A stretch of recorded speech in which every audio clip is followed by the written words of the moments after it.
Мучаемся.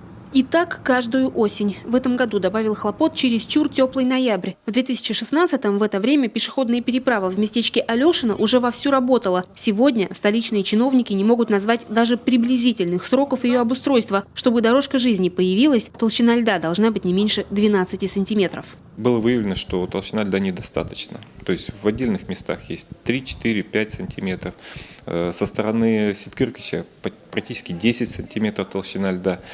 Вот. Также на реке имеются многочисленные промоины, поэтому принято решение на сегодняшний день не проводить установку ледовой переправы.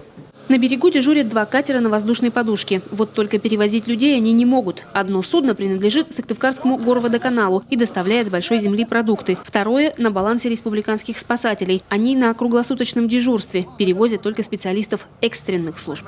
Сейчас поступил звонок, то, что скорая помощь подъезжает, привез больного. Нам нужно будет его перевести на этот берег. И на этом берегу встретит его другая скорая помощь.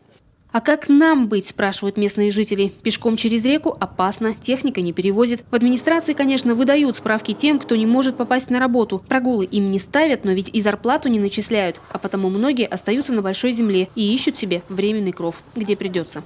Я с пятницы в городе. То у друзей, то у подруг, то у знакомых. Но сегодня так получается, сами понимаете, люди не могут столько держать. И я не могу находиться в чужой квартире по неделям. Да, они уходят на работу, я ухожу. В Сыктывкарской администрации говорят, специальной техники для перевозки пассажиров просто нет. Запустить здесь большой катер на воздушной подушке не получится. Река узкая. А потому чиновники просят жителей заречных поселков набраться терпения и переждать сезонные неудобства. А это жители уже Кайгородского района проверяют на прочность сысолу. Далеко от берега не рискуют отходить. Там, за рекой, поселок Иванчомья. Вот там-то можно где-то перейти, в ту сторону попробовать. Но пока еще опасно. Да и морозов уже вроде не будет пока. Опять потепление идет. На льду имеются большие трещины, водоемы еще не полностью промерзли, то есть на середине водоемов лед еще совсем не сформировался. Находиться на данный момент на льду крайне опасно. Это Усинск, река Колва. Водитель явно не рассчитал толщину льда и провалился. К счастью, обошлось без пострадавших. Кстати, под лед жители заречных населенных пунктов региона проваливаются регулярно и также регулярно игнорируют запрещающие знаки и едут по неокрепшему льду на свой страх и риск. Светлана Некрасова, Виктория Палкина, Антон Ворожищев, телеканал Юрган.